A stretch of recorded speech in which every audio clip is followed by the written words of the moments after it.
There have been a lot of dumb false prophets down through history. I'm not familiar with all or even most of these false prophets, but I challenge you to find a false prophet who was dumber than Muhammad. We'll read a few passages and you can tell me if I'm right or wrong. We'll read a quick comment from Aisha about some of the worldly things that Muhammad really liked. Then we'll briefly review a topic that we've considered before, namely Muhammad accepting a poisoned meal from a woman whose family he had just slaughtered. Then we'll read a few short passages about what Muhammad did right after that. And we'll see that as dumb as you thought Muhammad was for accepting a poisoned meal from a woman whose family he had just slaughtered, he was so dumb that he learned absolutely nothing from his mistake. So, first, some worldly things that Muhammad really liked. Ibn Sa'd, Volume 1, page 469. Aisha said, "The Prophet of Allah, may peace be on him, liked three worldly objects: perfume, women, and food. He obtained two and did not obtain one. He obtained women and perfumes, but did not get food." Now, obviously, he obtained food, or he would have starved to death. Aisha seems to mean that he didn't get enough of the delicious sort of food he liked. He got plenty of perfume and plenty of women and girls, but not enough delicious food. Why is this important? Well, when we talk about Muhammad liking food and liking women, that's an understatement. Lots of men like food and women. Muhammad liked food and women so much that when some delicious food or a beautiful woman was in front of him, he lost his ability to think clearly, and he would become so obsessed with having the food or the woman, he would put lives in danger. So, familiar example, Muhammad and his companions conquered the Jews at Khaybar. After the battle, a Jewish woman, whose family had just been slaughtered, offered to cook a delicious meal for Muhammad. And Muhammad, tactical genius that he was, kindly accepted her offer. Sunan Abu Dawud 45:12 starts off with a little passage about Muhammad accepting gifts. Then we have, this version adds, "So a Jewess presented him at Khaybar with a roasted sheep which she had poisoned. The messenger of Allah ate of it, and the people also ate. He then said, 'Take away your hands from the food, for it has informed me that it is poisoned.' Bishr ibn al-Bara ibn Marur al-Ansari died. So he, the Prophet, sent for the Jewess and said to her, 'What motivated you to do the work you have done?' She said, 'If you were a prophet, it would not harm you, but if you were a king, I should rid the people of you.'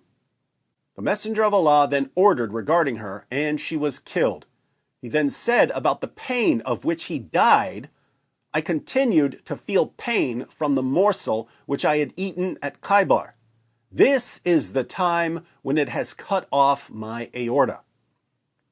So, this poison eventually killed Muhammad. He spent a few years in pain, and then it killed him.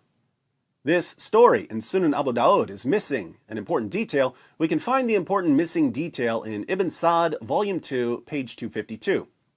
The Apostle of Allah sent for Zaynab bint al-Harith and said to her, "What induced you to do what you have done?" She replied, "You have done to my people what you have done. You have killed my father, my uncle, and my husband. So I said to myself, if you are a prophet, the foreleg will inform you, and others have said, if you are a king, we will get rid of you." Muhammad killed this woman's father, her uncle, and her husband, and then she offered to cook dinner for him. I've never met a person dumb enough to think it's a good idea to accept a meal from a woman whose family he just slaughtered, but Muhammad's about to get even dumber. What did Muhammad do after he was poisoned? Well, what did he really like besides food? Perfume and women, right? There are a bunch of passages about Muhammad almost getting himself killed. Again, we'll just cover the basics here.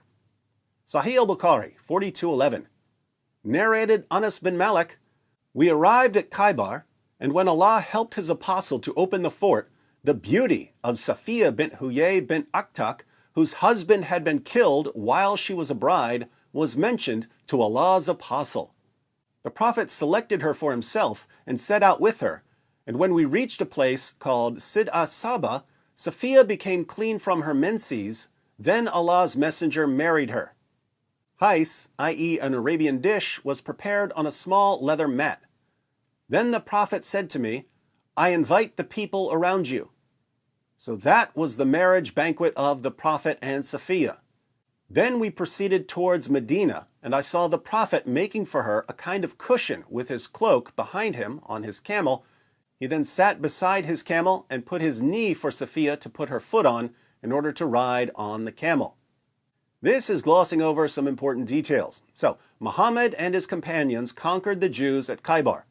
They divided up the spoils of war, and one of Muhammad's companions took Safiya as his sex slave.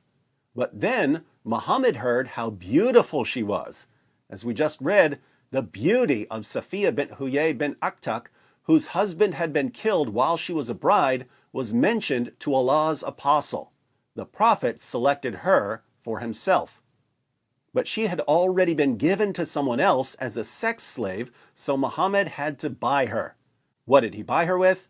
Sunan ibn Majah 2272. It was narrated from Anas that the prophet bought Safiya for 7 slaves. This woman was so beautiful, Muhammad bought her for 7 slaves, so he could have her for himself. But there was a problem. Muhammad had just slaughtered the woman's father, her brother, and her husband. In fact, Muhammad had tortured her husband to death.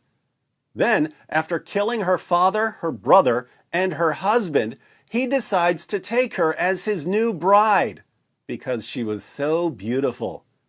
Watch how one of his followers realizes how stupid this is.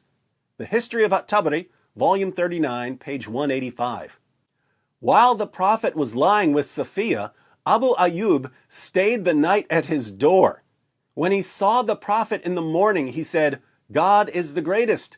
He had a sword with him. He said to the prophet, O messenger of God, this young woman had just been married, and you killed her father, her brother, and her husband. So I did not trust her not to harm you. The prophet laughed and said, Good. Now, Muhammad didn't get killed, but that was just dumb luck, because he had put himself in the same situation he had put himself in when the woman poisoned him. He let Zaynab bint al-Harith cook him a meal after he had killed her father, her uncle, and her husband. His stupidity there got one of his companions killed, and he eventually died because of his stupidity. But right after he was poisoned, he hears about a beautiful woman named Safiya, whose father, brother, and husband he had just killed, and he just can't resist. He has to have her.